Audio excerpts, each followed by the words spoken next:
I thought, oh, this might be over, this Bitcoin thing. And then Silk Road was just before that. And I thought, oh, this is a bit sketchy. The government are going to shut this down. And I think at that stage, so even by 2016, I think, someone will correct me on my dates, I still, 2016, I still didn't think Bitcoin was for sure. And then Coinbase started really growing and it started like getting a lot of momentum. And then when we hit $20,000, I thought, ooh, this is big. But I thought this is big and this could be the end, you know, when Bitcoin hit $20,000 the first time. So I was like riding through all those different storms. I think probably only for me, post-pandemic, is when I started thinking I might not be an idiot. I might actually not be like an idiot. I think Bitcoin could survive and could be inevitable, but probably only by 2022 or 2023 is when I started thinking. I was shy to tell my friends about Bitcoin. People would know I was into it and they knew I was like buying as much as I possibly, as much as I could afford. But I didn't feel comfortable telling my friends and my family, you must buy Bitcoin. I think by 2022, sort of just after pandemic, and they were sending checks out to everybody and printing money like crazy. And there was just so much momentum. And we thought at some point Wall Street are going to come along, not necessarily Wall Street, but just institutions and intelligent people are going to understand. I know, actually, I used to listen to the We Study Billionaires podcast with Preston Pish and Stig Brodersen. And I was listening one day on a loud building site and I heard Preston Pish say, this is an announcement to let everyone know that I'm going to move over to doing the Wednesday episode of a podcast. I'm going to be talking about Bitcoin. And I was like, what? Preston Pish, one of the world's leaders on, you know, one of the authorities on Warren Buffett, one of the authorities in the sort of content space on value investing. Is he into Bitcoin? And it was around that time when I started thinking, this is inevitable. This is inevitable. All the stuff I've listened to, all the things I've learned, I think around 2022 is when I thought this there's no going back from here. Nothing stops this train is that phrase, isn't it? But I think only until then, from 2022, did I feel confident to tell my parents and my friends and my family, you must buy Bitcoin. Was before that, I thought maybe buy a bit. I bought a lot, but I can't be totally sure until recently. I bought Bitcoin the first time in 2012. And you only talked to your family about it in 2022. That's 10 years. Yeah, man. But I only really understood what I had in 2016 as well. So even then, it's still like another 6 years more. I just, it was just the Wild West back then, dude. And I'm not a technical guy. So maybe if I was more techie, I could have understood it. Because the guy who told me about Bitcoin, he knew what Bitcoin was in 2011. He understood. He understood like we all understand now in 2011, and he was accumulating as hard as he could. He's disappeared. Like, I tried to be in touch with him. He used to do some tweets, but he's just kind of gone underground now because I imagine he's just kind of, I don't know, on a beach somewhere or something. I don't know what he's doing, but he probably doesn't want to get doxxed because, yeah, he fully understood Bitcoin. He was in robotics and he was in that whole world. I went to a meetup with him, and the guys who were at the meetup were, you know, they really got it. They understood what it was. And man, I'm slow. I'm just like a construction guy, you know, doing work with my hands, like using my body to make money. I just didn't understand Bitcoin on an intellectual level for such a long time. I wish I had. I wish I brought more people into the lifeboat earlier on. It's interesting because I think there's a lot of Bitcoin OGs that get it very early on, that just going completely silent, that they're just like, we have this Bitcoin thing and I don't want to invest in security too much. Like, I don't want to have a guard around me. And I have to just either go completely silent or invest in like major security. And I've seen a bunch of Bitcoin OGs, and they sometimes message me, even like sometimes I meet them on conferences or anything like that, even like anonymous. And they really say like, oh, I'm completely on radio silent. And I'm only a little bit in touch with the Bitcoin community here and there, like a conference or a meetup, but even there, anonymous with fake names and all of those things. It's really interesting to see that, like, people are scared. And then I'm like, Yeah. but there are people that are driving around in Ferraris and they're doing fine. Like, Yeah. Yeah. Yeah. why are we so afraid as Bitcoiners? No, I'm not. I'm not particularly worried. I mean, that I'm a Bitcoin OG, I think. I would the first time I've ever said that out loud, but I'm a dumbass Bitcoin OG. Like I didn't stack enough. I didn't stack enough. I'm one of the dumb guys. I'm just one of the lucky guys that found out about it and thought, oh, this sounds like a good idea. But if I was a smart OG, I'd be like a whale, buying thousands of Bitcoin. I would have been like telling my parents to buy thousands and telling my friends to buy thousands. But also when I found out about Bitcoin, I was just making enough money to get by. Me and my wife, we were living in India. My wife was working for an NGO, a charity. I was trying to start a business there. And even the money we were earning was in Indian rupees. So even the Bitcoin I bought at like, $50 or something, that was a big outgoing for me at the time. I was in my early 20s. To spend $50, I was like saying to my wife, I bought this thing called Bitcoin that our friend told us about. She was like, what are you doing? We can't afford that. I was like, I know, but it's really cool. And it like could be the way that the financial system and all the people in India who are unbanked, they could have access to bank accounts that aren't monitored by the government. So, but I couldn't have stacked. I didn't have any money to stack. So it wasn't even like I had a choice. I just bought some and was kind of like giving to charity. I was like supporting the cause. I was supporting something which I thought was a cool idea. But man, I try and stay fit.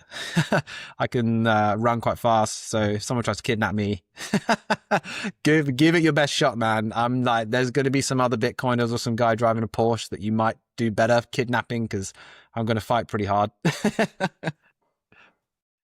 And the good Bitcoiners have the best setup where you like, even if you have them in your possession, the Bitcoin I'm talking, they cannot even give you the Bitcoin because they have such a great security setup that are actually right for that setup where they have delays and multisigs and all those things where like, oh yeah, give me your money. Yeah, like I can't. Like it's kind of hard. I can do it like in a month. Yeah. You're going to have to do the unlock. I can do a lightning payment if you want.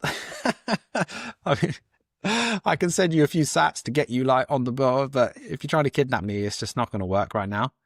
You said an interesting sentence. Your, I think, girlfriend, you said, or wife at the time, and she said, "We can't afford this right now." And this is something I think I thought a lot about, where a lot of people that say they can't afford Bitcoin right now, those are the ones that actually should adopt Bitcoin way more than all those institutional players and Bitcoin treasury companies and all those people that are coming into Bitcoin because they have money. And it's great that they're here, but just that's not the people that need Bitcoin the most. And the people that need Bitcoin the most are often the people that say, oh, it's speculative. I can't afford that because like I'm losing money on that. And those I'm like, you can't afford not to own Bitcoin. And it frustrates me. And it's so great to see an example where you are in this situation where your girlfriend said like, oh, we can't afford Bitcoin, but you still did it. Like you're still like, oh, let's do it anyways. And there's a whole nother time where Bitcoin was actually a lot more volatile than now. Like, how do you look at that? Well, I agree. Like, I understand if you have no excess, have no surplus cash, then it's hard to buy some Bitcoin. It's hard to invest in anything. But actually, the truth is that I was fortunate to have listened to something or read a book when I was a teenager, which was about investing and business. And I knew I was going to start a business doing something. I knew that was going to be what I wanted to do. And in that book, he described if you know you want to start a business, you have to start saving now. You need your current account, you need a savings account that you put into sort of your backup, but also you need an investment account. And it's like when a good investment comes along, you don't want to be unable to buy it. So she's saying we can afford it, but actually for quite a few years or months, I just put a tiny bit, literally like £5, £10, because it was an extra savings account into an account which was my investment account. So I did buy stocks and stuff then, but very occasionally, once the amount in that bank account got to sort of £100 or £300, like I really was saving very small amounts of money at that time. When it got to sort of £300 or £400, I would then start researching which stock I'm going to buy next. And that would only be once every 6 months or something. It would get to that amount. So actually, I would have bought the Bitcoin from this investment account. Now, my wife would still say we couldn't afford to buy it at that time. So even if it came from a different account, she didn't really know how I was splitting the money out. But I would probably advise to people, okay, if you can't afford to right now, that's okay. Like, I understand. I've been in that position before where you can't really spend out on stuff and you're eating pasta the whole time or whatever. You should still be able to save a couple of pounds or a couple of euros or a couple of dollars. And that could be in the form of going to a coffee shop and thinking, actually, not going to buy a coffee today. I'm just going to put $3 into an account. And then when I get it up to 100, then I'm going to buy my first bit of Bitcoin or something like that. So I don't believe that's actually true, that no one can afford to buy Bitcoin. I think you need to have some kind of low time preference model where you're looking to the future and thinking, we've got to forgo something, we've got to sacrifice something so that we can buy a little bit of this potential world-changing financial asset. Yeah, so I mean, it's hard, isn't it? It's like when people say I haven't got time to exercise. You're like, we've all got time for stuff. It's just we can't afford to go out for dinner or something. It's like we can all afford to do stuff. It's just that you've chosen to spend your money on different things. Yeah, I'm probably not the best person to have sympathy for that. It's interesting. And the whole time when you were talking about this 2012 and I got Bitcoin, I thought about, because there's so many people that say, oh, I've missed Bitcoin in 2012, 2015, 2017, 2020. Now I'm just way too late in Bitcoin. It's Bitcoin in 2025. We are over 100K. And how do you make people understand that we are still early and kind of make them grasp the full potential of what Bitcoin actually can be? I think it's I mean, for me, it feels easy. All you have to do is go out and next time you're at a party or next time you're at a gathering, ask some people who here owns Bitcoin. Like, do you own Bitcoin? Do you own Bitcoin? And you'll realize hardly anyone even knows what it is. And if they've heard of it, you can ask them some questions. Like a few weeks ago, we were at this kind of our church holiday camp thing. It's in a really awful place where you have to camp. It's horrible, but it's a really good time because there's a lot of your friends are there and your kids have a great time cycling around. But at that camp, I organized an unofficial, they have these Bible seminars and worship times and stuff, but I organized an unofficial Bitcoin seminar, which was not on the schedule for the conference. And I invited about 20 of my friends, and in the end, about 60 came. And I did a little presentation about Bitcoin and why, a lot of them heard that I was into Bitcoin a long time ago, but now is the time to maybe think about it again. And after that, everybody stayed and we had drinks and snacks and ice lollies. And we talked about Bitcoin with all different people for about 3 hours. Just, I had a friend there as well who's into Bitcoin, and we were just answering questions and telling them about Bitcoin. And, a friend of mine who is very, very astute financial investor, works for a hedge fund. He knew a lot about Bitcoin, and we've been speaking about it for 2 hours. I was like, mate, you should just buy a little bit. And then we got to one point where he said, so how many Bitcoin will there be in existence? And I said, 21 million. He went, what? I didn't know that. And I thought, wow, that's one of the key tenets of Bitcoin, that if someone knows anything about it, they're going to know that there's a limited supply. And so I think answering your question, it's, if you think you're too late, there are people who are seriously well educated in the mainstream financial system who don't know the basics of Bitcoin. And as a result of that conversation, he has now bought some Bitcoin. And I think that should illustrate that we are very early to Bitcoin. There are people panicking. I've heard stories of multimillionaires who have said, and when you may have heard the same content as well, who are waking up at night thinking, oh my gosh, I have to buy some Bitcoin. I'm stressed that I haven't got access to this asset. I think we're still early. I don't know how many times you can ram that down people's throats. We're early. Maybe it's because there's a disconnect between where Bitcoin is at in terms of its technology and its adoption and its exposure in the mainstream media. Like, the media is like this, but the actual adoption is like this. And I think there's a disconnect between the two things. There is so many people out there that say Bitcoin is bad for the environment, Bitcoin is a bad idea, or Bitcoin will go to zero. And those are the same people that say that if you ask them what is the difficulty adjustment on Bitcoin, or what is the hard limit on Bitcoin, or what is a block size, or any of those questions that you kind of know if you're in Bitcoin for a little while, or what is a UTXO? Like, and that's like, I've never heard anyone that has no Bitcoin answer that question. Yeah. I think probably like a lot of Bitcoiners also don't know that. Those are the people that don't know the basics, and they are also the ones that criticize Bitcoin. I'm like, you can't find someone informed that hasn't gotten Bitcoin. If this doesn't make you bullish, like if this is something, if you're just educated on it, you will put all your money in. Like Yeah. if there's something where you're like, oh, you make people understand what it is, and everyone will just flock in, and this is a thing you can buy right now, and like 99% haven't bought it. That it in itself is super bullish for me. But yeah, like I totally agree. And I said multiple times on the podcast, if you think we are late, go out on the street and ask people basic Bitcoin questions, and you will come back and buy more Bitcoin. Yeah. Yeah, totally. I think you also can't underestimate, man.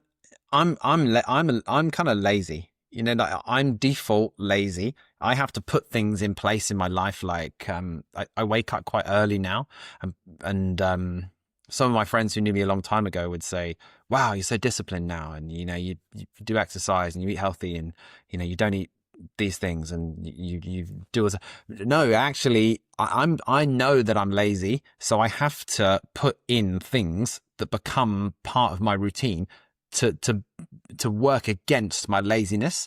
And I think that we as people, as humans, like to do less stuff. We like to be comfortable. We don't like to be stressed out. We want to do things that are easy. And actually, that kind of permeates understanding Bitcoin as well. It's hard to change your worldview about something which you think is money and how you get rich. I mean, like, we all like the number go up part of Bitcoin, and people have seen that Bitcoin is a way that you can have number go up, and it's a bit difficult to understand that. So most people, I'm afraid, are like me, and they're lazy. They don't want to learn about this new thing. It's hard. It takes time. You have to do it outside of your work hours. You have to do your job, and you have to stay up late listening to stuff, and you have to read books, and you have to also change your mindset, because it's not just understanding. You know, you have to realize that you've been cheated a little bit by your government, and that in itself is a very difficult concept for people to want to go into. And some people don't want to believe that. They want to believe that their governments are benevolent and they're all good and they're really kind to you, and they give you money through their social security programs, and they're here to look after you and be kind. And you have to kind of affect that baseline thought. And it's hard. People are lazy, and I'm lazy as well, so I can totally sympathize with that. But maybe there's an equivalent of putting, you know, me helping myself wake up early. There's an equivalent that people have to adopt to decide, I want to learn about this new thing called Bitcoin. But you can't force people to learn about hard things. I just got that in my head. I was like, Bitcoin is rewarding people who are doing the hard work, looking over the thing that is said in the mainstream media, and is actually looking deeper on a critical level. So basically, I mean, that's not news for Bitcoiners, but Bitcoin is rewarding proof of work people. Like, that's amazing. Yeah. I love that, like, proof of work thing. I haven't, again, not quite smart enough to apply it all the time, but yeah, you have to do some work. And when you do the work, I think for me, really, it was the same thing. It was like, I would listen to content when I could be listening to like some absolute nonsense football program that all the other geezers on the building started listening to football, mate. Like, who's just scored goals on the weekend, that sort of stuff. And I had no idea who was scoring goals on the weekend, because I was just consuming Bitcoin content constantly. And it takes some work. You've got to put some work in. And probably the people who are going to end up accumulating the most Bitcoin are the ones who do put the work in, the ones who aren't lazy, the ones who do decide, I'm not just going to go with the system and roll with what I already know. Yeah, I mean, it really does kind of go like that, and you can't force it. 100%. And that's why I think if we summarize the last 15 minutes or something like that, if you own any UTXOs in 2025, you're freaking wealthy. That's a fact for me. Yeah. Yeah, I mean, I think one of the titles of your last episode, the last couple of weeks, was like, if you're in Bitcoin now, even if you're listening to this episode out there right now, you are early. If you're not a Bitcoiner and you've stumbled across this episode, please believe me and Robin, you are early to Bitcoin. And the fact that you're listening to this shows that you are investing in your future. You care about your family or your own financial future. You're early. Don't listen to this and switch it off and think, oh, I've missed it. Please, like, hit one of us up, send us a message. We'd love to encourage you or try and tell you some way that you can buy Bitcoin. Or there's loads of other ways. If you're on here now, you should flip over to another channel, which is how to buy your first Bitcoin or something, because if you're here, you are super early. 100%. I love the message, man.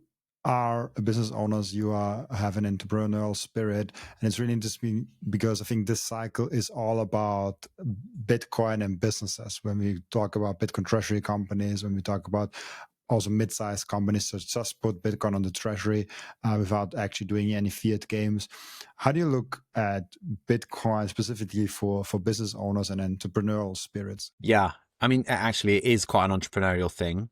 I mean, I'm not actually a business owner anymore. I sold my business at the end of last year, so I feel very free from that fiat business. And whatever I do next will definitely be something Bitcoin related. I'm definitely not retired. I haven't made enough money to retire. So even if you're planning on kidnapping me, I'm not the guy to kidnap yet. But at some point I might be. But yeah, but what I have said to people before is I had like a medium-sized business, small to medium-sized business.